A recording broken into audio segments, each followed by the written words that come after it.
Do you believe in dreams?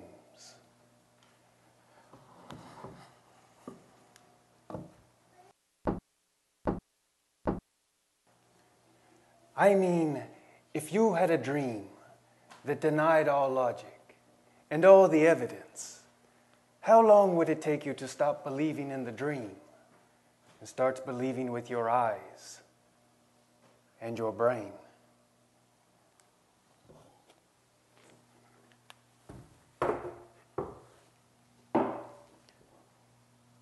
I had a dream about an angel one night that I wanted with all my heart to believe.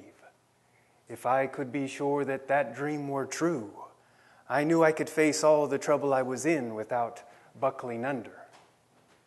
I guess you know the kind of trouble I was in, too. Mary and I were betrothed. You do not have anything quite like our betrothals here in your country. It is more than being engaged. It is a binding commitment that can only be ended by divorce. But when you are betrothed, you do not live together. And there is no physical intimacy. So there we were, just betrothed. But Mary was looking more and more pregnant every week. And I had not done anything. Why, I had never felt so hurt and embarrassed and confused in all my life. As a matter of fact, I have always taken great pains never to allow myself to get into a compromising situation. I have tried to be a righteous man. I have always believed that God is a just God, that He smiles on those who obey Him with His blessings. And it seemed that God had been smiling upon me. People respected my carpentry skills and gave me enough business to afford the necessities of life. I had good friends, and God had given me Mary as my future wife. Mary had the most beautiful smile and eyes that danced with life. Mary had a heart of gold, and I knew that she loved and respected me. I thanked God every night for giving me such a wonderful young woman to be my wife. But then, for reasons I could not explain, God's smile upon me had turned into a frown, and everything started to go wrong. Very wrong. Mary was pregnant. Oh, she pleaded with me to believe her, that an angel had told her that this child was conceived by God and was to be God's son. And now what would you think if someone gave you an explanation like that as to why she was pregnant? I have always been a man of reason. I do not get carried away with strange ideas. Mary seemed so sincere as she begged me to believe her, and so desperate. I wanted to believe it, and to believe that I was the only one for her. But you cannot base your decisions on wishes and displays of emotion, stories of angels. The night that Mary told me she was pregnant, God had never seemed so far away from me. My dreams, my heart, my faith were all crushed into 1,000 broken pieces. I went out into the night and gazed at the stars spread out above me like a huge canopy. God, what are you doing to me? I thought I was following your law, your holy will.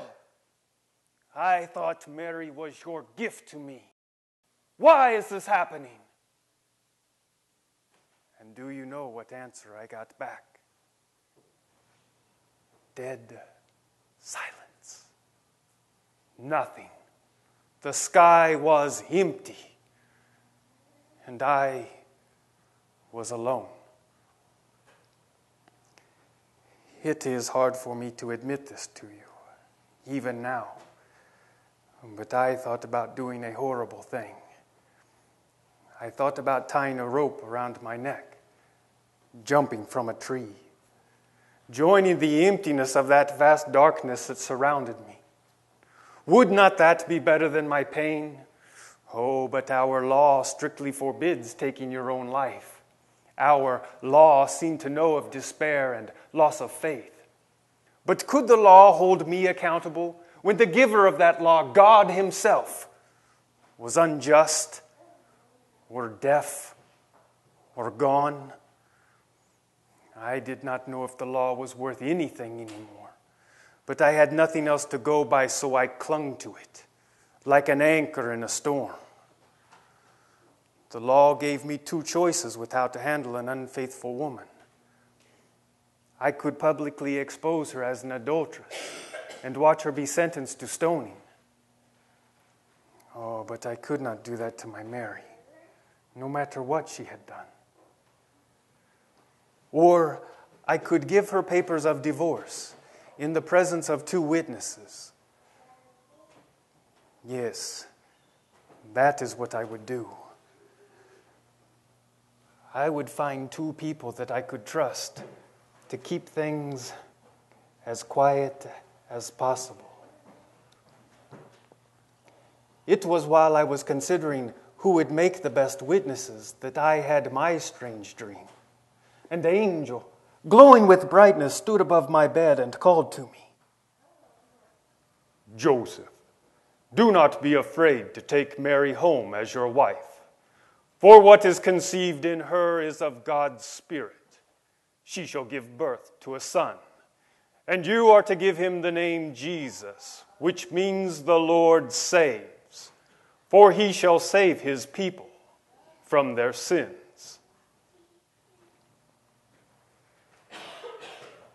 When I awoke, that dream seemed so vivid in my mind. But did I dare to believe in it? Was God really speaking to me? Or was it my wishes taking control of my imagination? Something brought to mind words spoken long ago by the prophet Isaiah to King Ahaz, who had lost his faith in the face of his enemies who were plotting his downfall.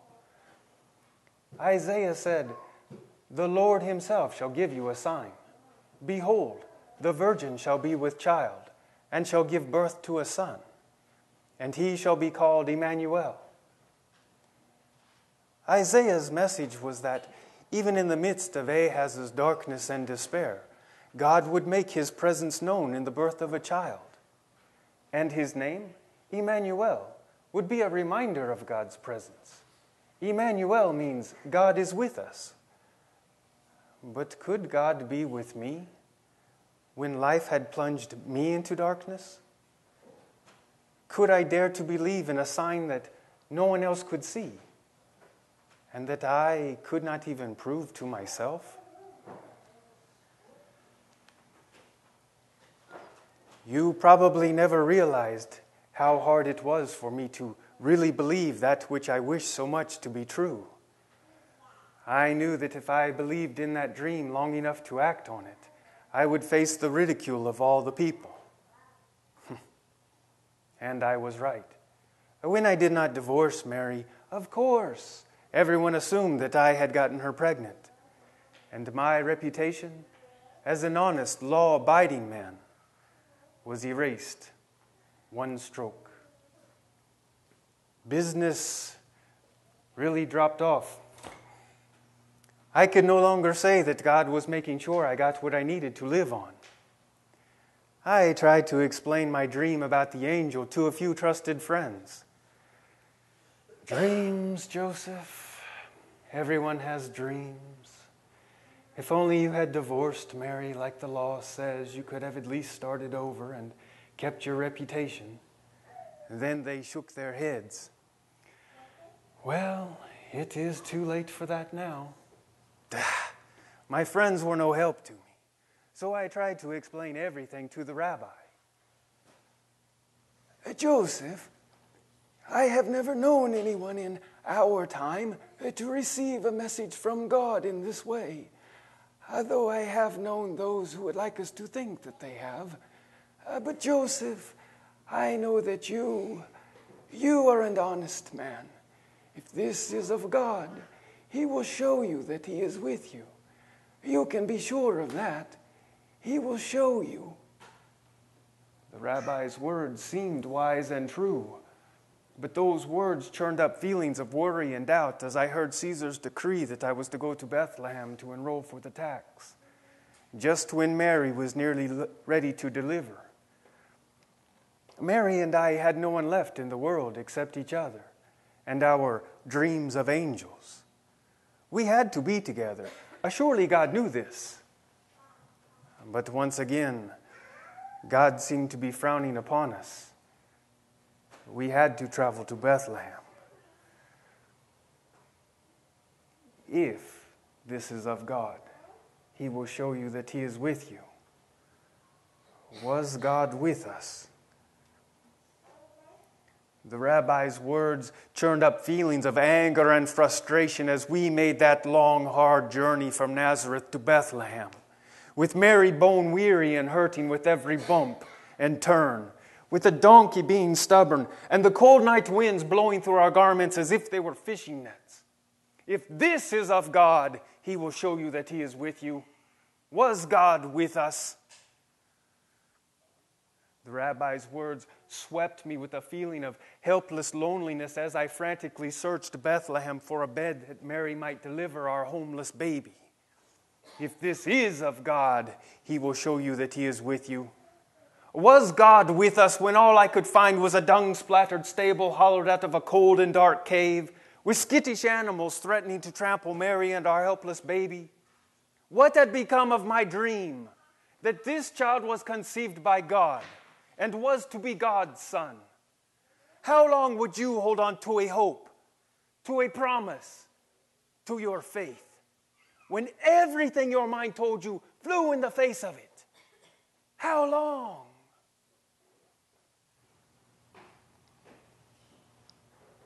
I looked towards Mary, who's nursing the baby and trying to keep him warm. And I began to wonder, what if we could not find enough food for Mary to eat to produce milk? And what if it got too cold to keep the baby warm with the clothes that we had brought? I felt like a terrible provider. If God was the father of this child, He was not doing much of a job providing for His son either.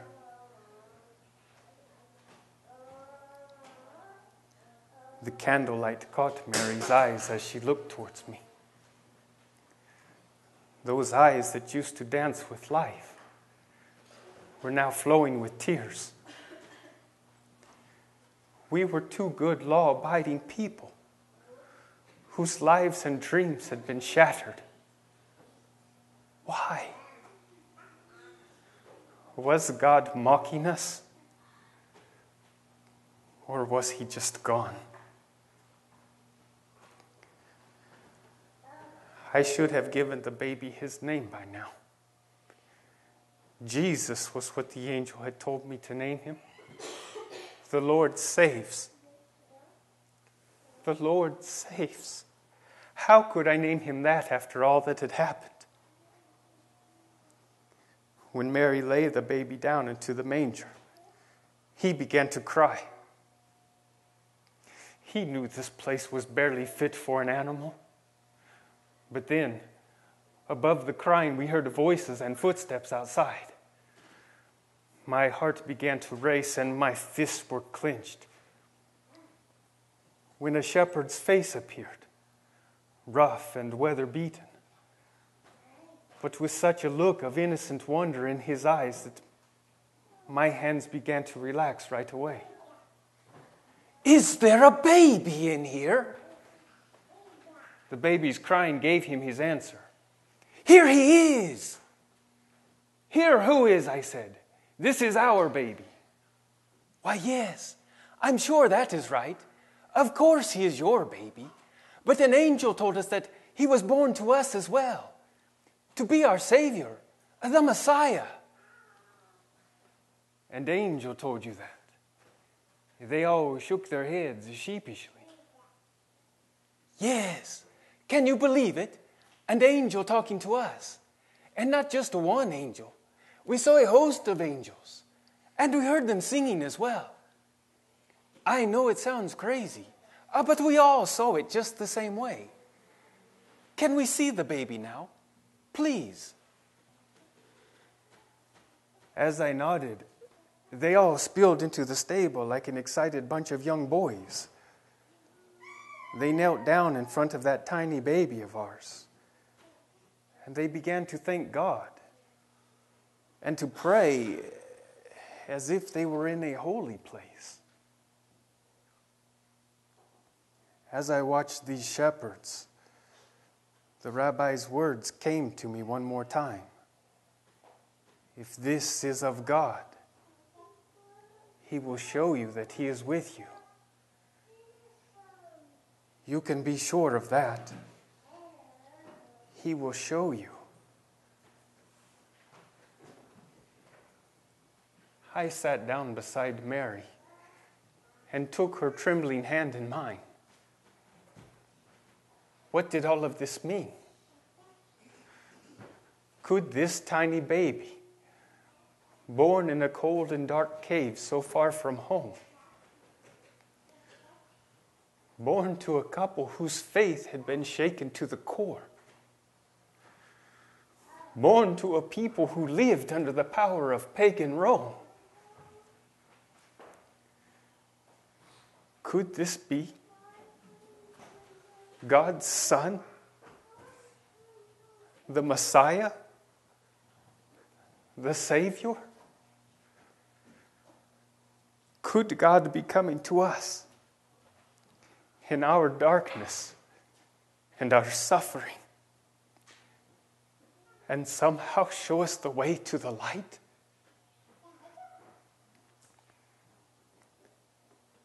I got on my knees and took my place next to these shepherds as we watched this tiny baby sleeping peacefully in the manger. What is his name? One of them whispered to me. His name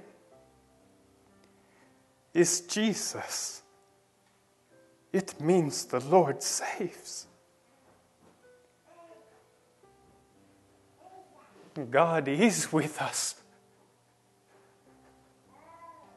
His name is Jesus. It means the Lord saves. His name is Jesus.